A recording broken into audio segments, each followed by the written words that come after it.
We are opening up the off-season mailbag on this Winky Wednesday episode. Schedule questions. Who do the fans really want to be the quarterback of this football team? I think we have an idea of who the 49ers want to be the quarterback of this football team. And who are the breakout players in 2023? Coming up on today's Locked On 49ers. You are Locked On 49ers, your daily San Francisco 49ers podcast, part of the Locked On Podcast Network. Your team every day.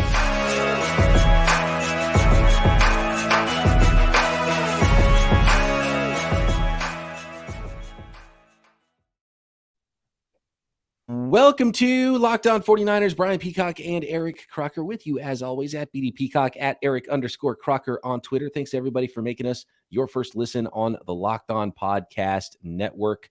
Your team every day. Shout out to the everydayers out there taking a break in our deep dive scouting reports on the 49ers rookie class for this little Winky Wednesday episode, which means you know who he is. Today's guest, Mr. Nick Winkler.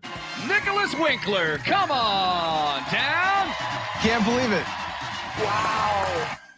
What's happening, Wink? Are you pumped to see the 49ers schedule being released and seeing that, kind of picturing these games happening in your mind a little bit? Yeah, it was cool. I was actually in Charlotte with my brother. We flew out there for a USC fight, and we were at a bar, and I was like, "Oh, look, it's almost time!" And so we were watching it live as it was happening. And he's a big Lions fan too, so he's like, "We got the Thursday night game!" Like he was so excited, and so I'm just like, "My team's gonna play in prime time!" Whoa, that's crazy! They got like 5 primetime games. It's wild what they're doing with the Lions this year. But this isn't a Lions podcast. No. But yeah, for the Niners, obviously, you're like, ooh, a Christmas game? Yeah, we're doing Thanksgiving night against the Seahawks. Like, remember that whole thing, eating the chicken wing on the 50-yard lines? Like, or the turkey wings. Yeah, so that's going to be a fun one, too. So, of course, I'm super excited. You start looking right at, like, circle the Seahawks, you circle the Rams, and then you're like, when's that Eagles game going to happen? And, yeah, as a fan, you just start getting pumped, even though it's months and months away. Are you excited about that opener? And I know it's not the 49ers, but it's still, we all love just sports. And I think everybody's going to be sitting around. You do a couple of things for sure. That first preseason game, everybody watches it, even though preseason sucks. And then that first regular season game, everyone watches it. And it's like, the Chiefs and the Lions? Like, there's not even any, like, significance to that game. Right? It's like, why would that be the game? It couldn't be the Chiefs versus, I don't know, somebody with anybody to the Chiefs in their season. The Buffalo Bills. A playoff Bills. team. Yeah. The Lions didn't even make the playoffs last year, right? I mean, maybe it's like a kind of hangover or an extension of Hard Knocks last year. They're like, these guys are still people like them. I think it's genius. Obviously, you got the Super Bowl champ that's going to start the season off on Thursday. But then you got to put the Lions early in the season when you still have hope for relevance before they crumble as they always do. Shout out to Wink's brother too. We play in a fantasy football league together, and I don't know how he becomes a Lions fan and you become a 49ers fan. I think Barry Sanders might have had something to do with it back in the day. Exactly right.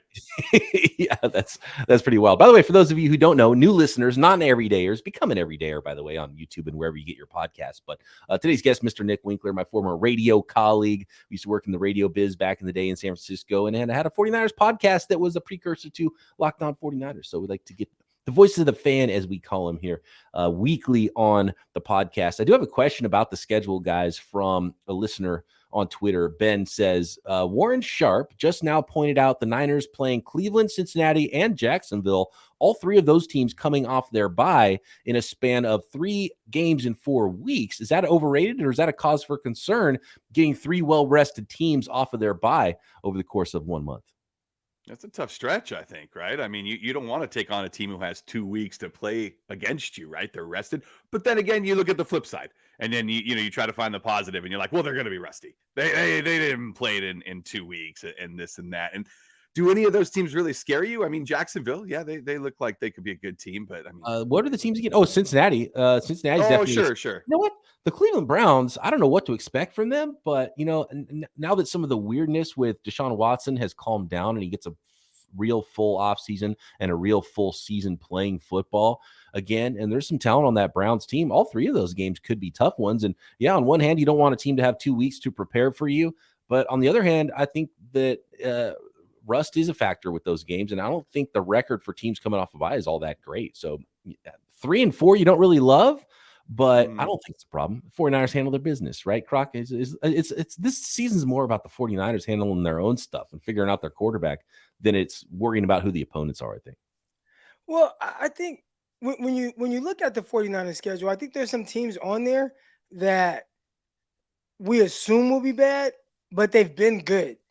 So, just example, the Pittsburgh Steelers. I kind of use like they're pretty good. And I heard someone throwing out some stats about what they've done week 1, even last year. I don't even remember who their quarterback was. Was it Mitchell Trubisky? But they beat the Cincinnati Bengals. They beat the Bills maybe week 1. Or no, the Bengals. One of the two. They had a big time opponent with Trubisky, and they won last year. And then week 2, we got the Rams. Team too. Right? And a lot of people are penciling in the 49ers Steelers. Oh, that's a win because Kenny Pickett is the quarterback. And kind of dismissing everything else that they have going on with their roster, which is actually pretty good. And then week 2, you got the LA Rams. And we're just assuming, well, 49ers swept them last year and, you're just going to beat them. But it's like, well, if they're healthy, because that was a big problem with them last year with Cooper Kupp and Matthew Stafford and Aaron Donald, who missed, the last 7-8 games of the season.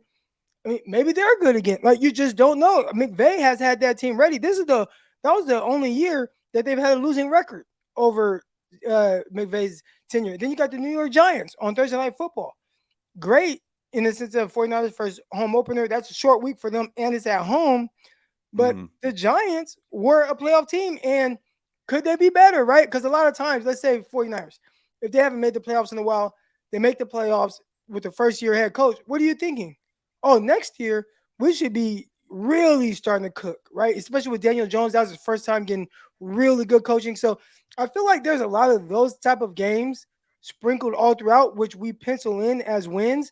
But then I look at it and I'm like, well, this team has a history of actually being either good or they're already trending upward. So I think that's the thing that scares me a little bit, where we put the 49ers like on this pedestal as if they can't be knocked down, and they are one of the favorites in the NFC as they should be. But there are some things where you look at it and I watch a lot of football. I see these teams. There's some teams that could potentially like sneak up, and it could be a much better game or more interesting game than a lot of people think. Yeah, is it just me, or do the Niners always start on the road? Like, I feel like it's every single season you're getting 1 or 2 games immediately away from Santa Clara. You can blame the fans for that because they complain about the sun. And I don't know if the schedule makers factor that in, but what's the one thing? Oh, the sun. Oh, it's too hot. This was a carefully constructed stadium. So what do? They're like, all right, well, you just won't play at home and have any day games for the first month of the season. And matter of fact, until the clock changes. And I think, let's see. Yeah. So you got away. Week 4 is your first day game. And then your first day game is Arizona, which is October 1st. So maybe the sun starts going down just a little bit right there. Mm-hmm. So I think maybe that's why. I don't know. I don't know if the schedule makes interesting factor that in, but people have complained a lot about it. And I saw the 49ers doing some kind of $100 million renovation to the stadium. I don't know what it is, but could it be maybe doing something to shield the stands a little bit? They're installing umbrellas on every seat on that side of the stadium. I don't know if there's anything that can even be done, but it is surprising the 49ers are already doing big renovations to a relatively new stadium. You know what, Croc? Maybe they're preparing for our credentials and they're building podcast studios in the press box. There we go. There you go. That's the one. We need that. That's going to be the next thing that happens with new stadiums, because every beat writer out there is doing something on their phone, some kind of a update where they need some kind of quiet or some kind of closet somewhere where they can go get some privacy and record something for creating some content for their users and their listeners and their readers. So really interesting how our industry is going to change football as much as we cover football, and that industry affects what we do. I think we see the flip of that is how fans want their content. It's going to have to change how teams build their stadiums even. One note on week 1 I want to ask you guys about. We got some questions in the hopper here about quarterbacks. Of course, it's a big topic of conversation for the 49ers. And so Brock Purdy versus Kenny Pickett is an interesting one that I want to throw by you guys, and some more questions here on our Winky Wednesday mailbag next. Today's episode of Locked On 49ers is brought to you by Built Bar. It is the high in protein, low in calorie, low in sugar snack that you need because everybody needs the high protein, low calorie, low sugar snack. And it is the best tasting protein bar ever. You can find them all at built.com and the new flavors that are on sale right now at built.com. How about red velvet puff or birthday cake puff? They did release last month the new peanut butter puff, but they brought back my favorite, the OG peanut butter, just the regular peanut butter bar. It's no frills. There's not any chunks in it. It is just the best protein bar I think that exists on the planet. Peanut butter, OG Built Bar, 140 calories in that bad boy, but a whopping 17 grams of protein. Most Built Bars have only 130 calories, 140 calories, only 4 grams of sugar, and a whopping 17 grams of protein. Those are the macros you're looking for in your diet with tons more unbelievable flavors. And Built Bars are covered in 100% real dark chocolate, which really set them off. So not only can you find Built Bars at built.com and all the newest flavors, you can find them on your local store shelves, Walmart or Sam's Club. And of course, built.com, you can find flavors like cookie dough chunk puff, coconut brownie strip bar. They've even got Built granola and Built bites and Built protein balls. So you can find whatever you like at built.com. Chocolate coconut granola, chocolate peanut butter granola, which sounds fantastic. I might have to grab myself a box of those as well because I have not tried the granola yet. Find them all at built.com, Walmart, Sam's Club, everywhere you find your anywhere you want to find your bars, you can find them there. And make sure you let them know that Locked On sent you. All right. Here we go, guys. This is a question that was brought up to me by my co-host on the Peacock and Williamson show. Make sure you're subscribed up daily to that podcast. And he covers the Steelers. He lives in the Pittsburgh area. I cover the 49ers, live in the 49ers San Francisco Bay Area. And we were talking about this game, and he was ecstatic for the Steelers. He's like, oh, that's perfect. There's no – if I could have picked when I played the 49ers, it would be week 1 because of the quarterback situation. And I asked him, I said, okay, Brock Purdy versus Kenny Pickett, the first quarterback and the last quarterback drafted in 2022 draft.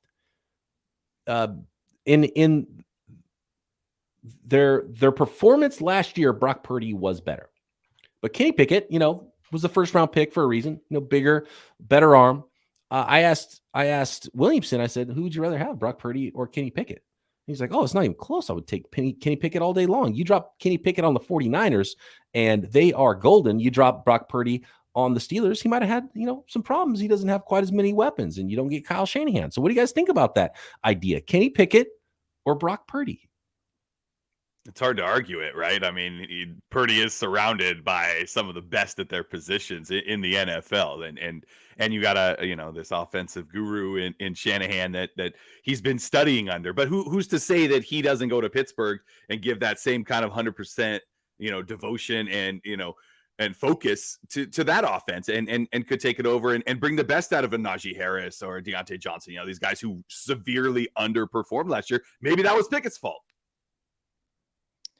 When I look at the Pittsburgh Steelers and kind of how they were constructed last year, it's a little weird. Remember, Najee Harris, a guy who they were really dependent on. At one point, it's like, is he kind of getting benched or replaced in this season? They had one of the worst offensive lines in the league. They had to really kind of depend on Pickens to really kind of just make some spectacular catches because the receivers weren't as dynamic, I think, as they would have hoped. Freiermuth, I believe is his name, the tight end, he's really good.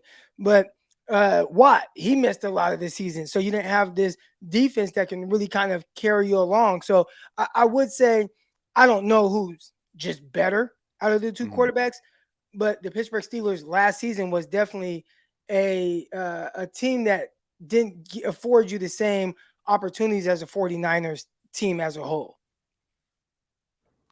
Hand size, Brock Purdy, bigger hands. There you go. End of story there. You want to talk about height, weight, speed. What about that hand size, guys? Easy choice. I can't wait for week 1, but it's an interesting conversation. And what's funny is the 49ers have that on their own roster. because they have the guy who played well, the 7th round pick. They also have the 1st round pick in Trey Lance that has all the, even more physical tools than Kenny Pickett. What would he look like what would Trey Lance look like in a Kyle Shanahan offense, guys? I wonder, with Christian McCaffrey and George Kittle, right? Which he hasn't had when he's played. Right. So that's what's so fascinating to me about all of this is like Trey Lance is still such an unknown. And you get to see both of those ideas with the 49ers, I think, potentially. And it's up to Trey Lance to like make that happen. I don't know if you guys heard that, like something. Is that a bird or something? I think I hope it wasn't a bird crashing into my window. I think the neighbor like was throwing a ball for his dog and might have flown over the fence or something like that. I have a question along these lines. This is from Seth on YouTube. By the way, make sure you're subscribed on YouTube. Drop in for some live shows. You can drop in some questions in the comment section there. He says, question for the Winkinator, as the voice of the fan, who do you think the majority of Niners fans want as QB1? That's a tough call. I mean, because you've got your like really vocal fans, right, that are all over Twitter, and and they're just like, it's either Lance or it's Purdy. Like, you got to take a side. And I really think that the majority of 49er fans just want whoever's going to win, right? It's whoever is out there is who the 49er fans are going to back. They're going to support. And if they play poorly, then the most popular man in town is the backup quarterback, right? That's what I would expect to kind of go that way, right? Where even, let's say it is Brock Purdy, and the tough thing for him, he will have an offseason, but not like a true offseason that he ideally would like heading into the sophomore year after what he was able to do as a rookie. And maybe there's a little bit of rust. And you come out and you lose to Pittsburgh, and then, okay, well, it's okay. We go play the Rams. And all of a sudden the Rams are like, oh, no, we're back. Psych. I know we were bad last year, but we're good again. And you lose that. The fans, and we've seen how they will turn on you so fast. So for Kenny Pickett, for Brock Purdy's sake, I hope he, starts week 1 and gets off to a fast start. Because if he doesn't, they always say the most popular player on the team is the backup quarterback, and people will be calling for Trey Lance very, very fast. Quickly. Yeah, it might maybe at halftime. The league is on to him. The league got on to Brock Purdy. It'll be no matter who the quarterback is at this point. And it's sort of like that's one of the things that I think is maybe and I don't think the 49ers care. I don't think John Lynch and Kyle Shanahan think this way, and they're not worried about it because it's not a problem in their locker room. But one of the things you create that the 49ers have created over the course of the last few years, just among the fan base and among media, is just this weird like quarterback competition idea. And so I think if you are a 49ers fan and you travel to Pittsburgh and you're all about it, you spent the money, you got a hotel, you got a plane ticket, you're sitting there in the stands, you're pumped for week 1, no matter which quarterback it is, whether it's Lance or Purdy or Darnold is in there. If that player throws a pick on the first drive, I'm not even talking about first game, first half of the season, I'm talking about the first drive of the season. Boo, get him out. I don't care who it is. Like, that's sort of the atmosphere that 49ers fans are in right now, is like this, like, this captivated into the quarterback thing. It's like, oh, this guy, we don't like this guy, get him out. We want the next guy. And so no matter, I would kind of want to be the second quarterback this year. Right? Like, that's almost like, I don't want to be the week 1 guy. I want to be the week 2 guy that comes in and saves the situation. And that's what Brock Purdy was able to do last year with the expectations on him and not having a full offseason. If he comes in week 1 and be like, oh, he was never that great. Oh, look, he doesn't have that good of an arm. Oh, no, he's not ready. He's rusty. You get the Jimmy G thing where that was his first couple of seasons. It's like, okay, we looked awesome. Short sample. He's going to be even better once he gets an offseason and then gets hurt right away in his second season. It's like, oh, he didn't get the full offseason this year. Didn't have a full season offseason the first year. And then so you keep, and he never kind of took a step and got better than the guy we saw with his first 5 games. So I could see it being really weird from a fan base perspective and not being extremely patient with whoever that starting quarterback is week 1, and whoever it is needs to start hot if they want to hold on to that job. And I don't know how big the leash is going to be. It would seem like Purdy would have a bigger leash if he was able to start week 1. But if Trey Lance starts week 1, it doesn't look good, and Purdy's all of a sudden healthy, I can't imagine that lasting very long. We've talked a lot about the slow start by the 49ers under Kyle Shanahan. And I was listening to my guy Vish, and he actually said something that was very interesting. It's not just a 49er thing with Kyle Shanahan. Throughout his entire time, I think, being the offensive coordinator, week 1, his team averages 17 points a game. And that's with the explosion of points in the Lions game, which, part of that came from a pick 6 by Dre Greenlaw, but I think the 49ers had 41 points. So even with that 41 points, Kyle Shanahan led offenses week 1 only averaged 17 points a game, which isn't so like the slow start is a real thing. Yeah. Do we think he's trying to get too cute with it, too creative? He's like, I got all these new plans, these new ideas. Nobody's seen them. I'm going to lay down a bunch of film for the rest of the year and just gets too cute with it? Or do you think, that teams are up to him and he's sticking to his guns and he's like, these are the plays, the tried and trues, and then the other team's like, yeah, we know those are coming. Well, Kyle's main strength, and I don't want to take Vicious thunder with what he said, but it goes along these lines of he's a very reactionary coach. Think about how he coaches, right? We call him conservative at times with the way that he does things. And I think even with how he game plans and schemes, it's more so about putting certain guys in conflict, right? Hey, we want to call this plays because this linebacker likes to do this. And if I know if we do this and we show him this, then because of what we've seen on film, he'll come down, he'll take the bait on that. Then we can throw this. Well, week 1, you don't get that, right? Like you don't know what they're going to do. Right. You might have an idea of some of the things, but if they throw in any new wrinkles, it's a different game plan. I think it just takes him a few weeks to kind of warm up and really get more film on his opponents. And now it's like, hey, I know exactly how this guy plays or this guy. And then he starts to be able to take advantage of that. So maybe that's why you start to see it look a little interesting, I like to say, or weird to start the year. And then all of a sudden, 49ers really start to cook. And I think that's when he really takes over mentally with what he's able to accomplish offensively. Absolutely. Yeah, I think that's a big part of it is him using, the week 1, he sees a new defense with new personnel, doesn't know exactly how they're going to run their defense because he likes to use defense's rules against them. So after a few weeks, he has a better idea of what that team is doing that year, even though, he should know for the most part what he's going to see in a lot of cases. But, it's a little bit newer, and he's a really good coach and a really good offensive mind, obviously. And I think the more time he has and the more he knows about what you're going to do, the better he's going to be able to attack what you're doing.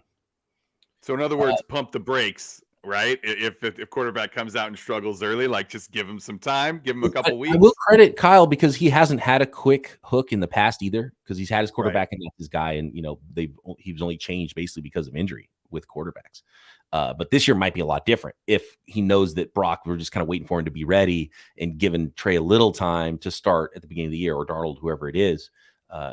I think he would have a longer hook if it is Brock Purdy, who he expected to be the starter, who is the number 1 guy, the quote unquote starter. He would probably have a longer leash, I would think, than Trey Lance might, just because of the way this is all gone with the quarterbacks. I do want to address one more question that was directed toward me about the quarterbacks before we move on to some sleeper breakout players this year for the 49ers. Francesco on Twitter said, at BD Peacock, are you feeling more cold on Purdy now that time has passed? In recent episodes, it seems you're leaning towards Lance, which I get. I'm just curious if you had time to see stuff on film, etc.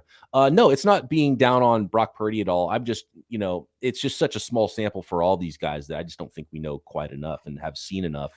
And I think you're doing a disservice to your franchise if you don't see it through a little bit more with Trey Lance and what he could be, because he still has that higher ceiling than Brock Purdy does. And we know what Brock Purdy's we know how good he played last year, but he's coming off an injury, and there are some balls that float, and there's just something like you just look at all the best quarterbacks around the league, and Brock Purdy could be the maximum Brock Purdy that's ever Brock Purdy'd. He's still not Trey Lance. He's not Lamar Jackson. He's not Justin Herbert. He's not Josh Allen.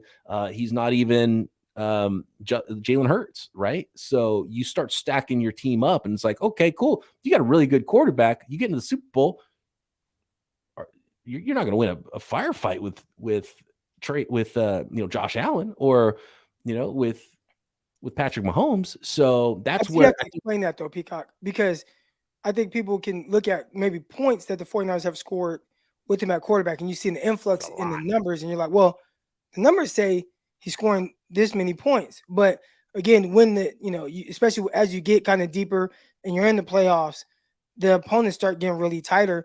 And when you say a firefight with Josh Allen, I mean, we saw what that looked like with Josh Allen versus Mahomes, and they were going tit for tat.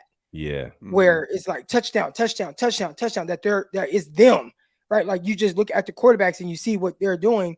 And I think when you look at Brock Purdy and some of the things he was afforded would he be able to do that? Where you're looking at it, it's not the run game, it's not the defense setting up short fields for you. It's like you got to throw the ball up and down the field to keep up with this guy. Are you able to do that? And I think that's something we'll probably learn more of this year. Right. Yeah. And maybe he's just a complete surgeon out there. Right. And so I've liked a lot from what I've seen with Brock Purdy. And I think in that regard, the 49ers are in a really good position because I think they have an opportunity to have a really good quarterback this year. And I love what I saw from Brock Purdy. But, let's just calm down after 8 games of him. We've only seen 4 games of Trey Lance. So let's see this thing through a little bit more. And I think ultimately it'd be nice for the 49ers to have an opportunity to see Trey Lance for 4 more games and then have a much better picture of what these guys are and a healthy Brock Purdy that could then be like, yep, it's Brock. Let's go, Brock. It's your team. That's the way I think it would be best to go that way. I don't know if we all have the stomach for that 4 weeks of action though. Right. And the most interesting will be if Trey plays well for 4 weeks and it's like, oh, okay, yeah, maybe it's Trey's team again. And that's the thing. Dude, it is a month is an eternity in the NFL. Think about where we were last year, right? Oh, it's Trey Lance's squad going into the year. Brock Purdy probably maybe practice squad for Brock Purdy. Now it's like, oh, leader in the clubhouse, Brock Purdy. Who cares about this number 3 overall pick, guys? He's maybe we'll see what he can do. It's wild. Like a year is an eternity in the NFL. A couple of weeks is an eternity in the NFL. And so we're going to see that with whichever quarterback it is. It doesn't start hot. There's going to be a big name behind him that some people are going to be clamoring for. And some say 3 names, right? Some people are throwing Darnold in there too. Well, and look, Darnold could absolutely it could be Darnold. Sure, it could be Darnold that starts week 1. It's like, well, I wouldn't. He beat him. You should expect the best version of Darnold that's ever been in the NFL under Shanahan with these weapons. You should expect him to be his best version. Is that still good? I don't know.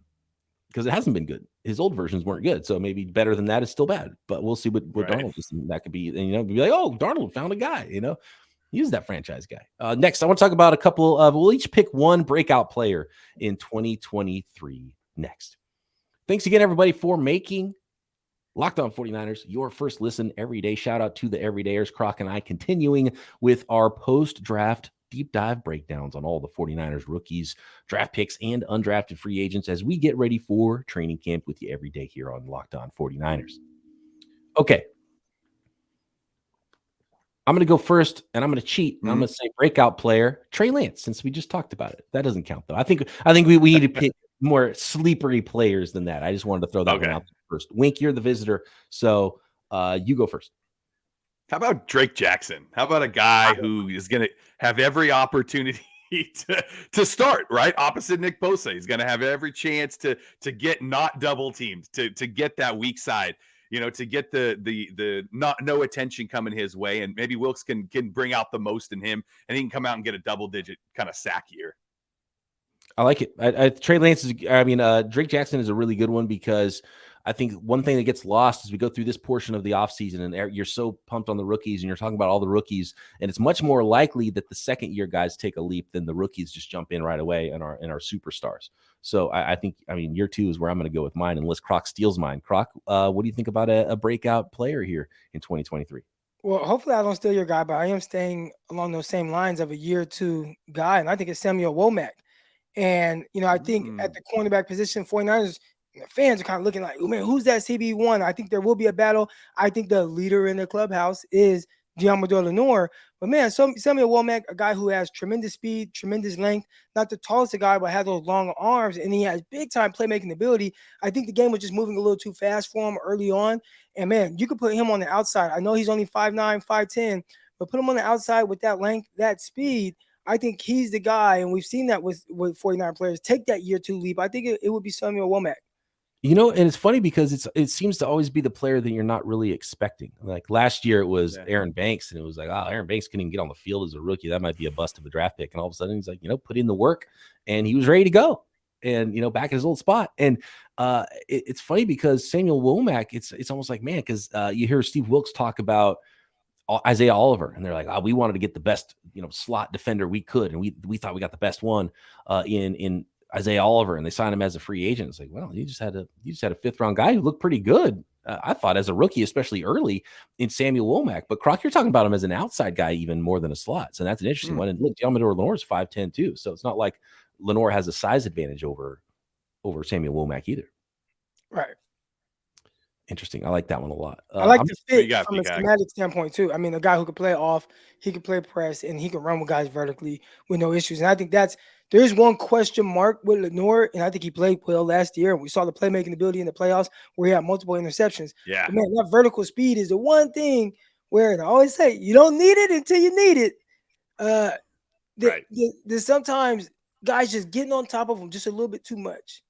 And that's the one thing that worries me a little bit with Lenoir, where I think he profiles better as a nickel, but had to play more outside with the injury of Emmanuel Mosley. And you think of Emmanuel Mosley, he kind of had that year 2 breakout. Then eventually, kind of year 3, year 4, you saw somebody that's like, hey, this is a starting corner in the NFL.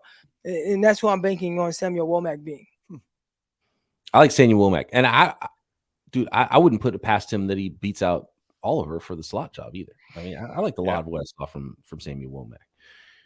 I'm going to go deeper sleeper on this one, and I'm going to say I had 2 guys. It was between Jason Poe, who was a practice squad guy last year. He was one of my favorites in camp, and Marcelino McCrary-Ball, who was also a practice squad guy last year. And the 49ers didn't draft any offensive linemen, so I'm going to lead toward Poe because I think he's got an easier path to making the team this year. And who knows? I'm still pumping that dark horse scenario of last year's rookie right guard Spencer Burford getting in the competition at right tackle this year, and Jason Poe sneaking in there at right guard. And so I'm going to stick with Jason Poe, but Marcelino McCrary-Ball, and watching a lot of D winners. That's going to be one of our next guys that we're going deep dive on the film, and watching Jalen Graham. They were late picks, 6th and 7th round. Marcelino McCrary-Ball, I saw a lot from him. He's athletic. I think he can compete with those guys. So I'm not going to put it past Marcelino McCrary-Ball, even though they drafted 2 linebackers late, that he can't beat both of them out potentially for, number 4 linebacker spot behind Burks and obviously behind Fred Warner and Dre Greenlaw. So I'm excited for some of the practice squad guys from last year too to really come in there and compete this year. We can go more if you guys have any other breakout candidates that you like, or just guys that you're excited to see this year. I'm excited to see Danny Gray. Exactly. Yeah. That's a guy who I feel like has a lot of potential. Last year, there were things where I'm like, man, he clearly needs to work on this to be an effective NFL receiver. And a lot of times after you go through that year, you get that scolding from Kyle Shanahan heading into the offseason. Hey, look, we're going to bring guys in to replace you, so you better take that next step. And I'm curious to see if he's worked on those aspects of his game. Again, his ability to create instant separation at the line of scrimmage, to play faster in route to free himself up on underneath. Breaking routes. Can he do those things? And if he does, I think you could see a year 2 jump, as opposed to just someone who, oh man, you see Danny Gray and he's running straight or he's pushing vertical. So then you just play it softer, So I would like to see him take that next step as a more intermediate route runner with the threat of really taking the top off of a defense. And if he can, then maybe he can overtake a guy like Ray McCloud. Because right now you just have Ray McCloud penciled in as, oh, this is your de facto wide receiver 4. And Danny Gray, you might not even be active on game day. And a bigger armed quarterback with more aggressive eyes too. There might be a combination of, okay, if Trey plays, maybe there's the Gray breakout.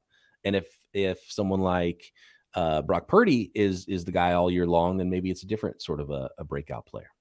But it needs to be a breakout regardless of who's at quarterback. Like, look at Tyreek Hill. He went to the Miami Dolphins. You have Tua there, and Tua isn't the most powerful throwing guy, but even then, he's still able to. And oh gosh, here I go.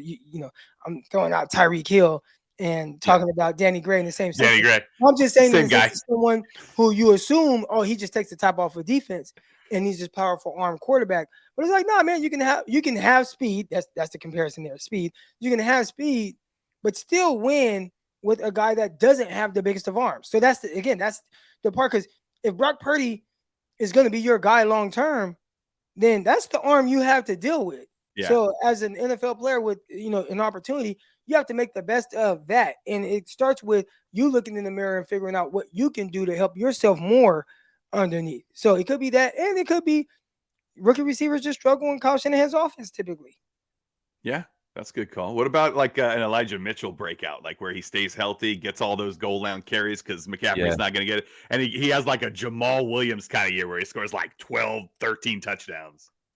Well, I play in a fantasy league with you, Wink, and I don't want to ruin my strategy here, but I'll let you in on a secret. I'm all about whoever is running back 2, 3, 4 coming into the season for a Kyle Shanahan team, right? And we know how those running backs have gotten hurt. And knock on wood, is Christian McCaffrey going to get 20 carries a game for 20 more games like he did last year and was able to stay healthy. That's rare for any running back. It's not a McCaffrey thing. It's a running back NFL thing, which is where running back value comes from. So, yeah, whoever that number 2 running back is, number 3 running back, you're one play away from being a Shanahan running back, which is usually a successful thing in the NFL. So, yeah, JP Mason, I would throw him there as well. Because there's no guarantee that the guys in front of them are going to be healthy all season long. Yeah, exactly right. There's a lot of good ones actually on this 49ers roster. As good as they are and as many stars as they have, there's some breakout candidates. I'm excited for it. See some of these guys. Dude, and look, the 49ers traded up in the draft for a safety that they love, that everyone's my guy in the building. Like all the coaches, all the scouts are like, this is my guy. And like, well, we got to draft everybody's my guy, who is Jair Brown. And Tashawn Gibson was really nice for them last year, but he's only been on the 49ers for 1 year. We saw how they treated Jimmy Ward. So, I think I wouldn't be shocked at all if Jair Brown comes in year 1, maybe even week 1. There's your starting safety. Takes it over, him and Hufanga. Absolutely. Love it. All right, good stuff. Thanks, everybody, for making Locked On 49ers your first listen every day right here on the Locked On Podcast Network. Thanks once again to Mr. Nicholas Winkler for joining the show. The Wink is on fire! Wow! And pleasure, guys. Croc and I back tomorrow right here, Locked On 49ers. See ya.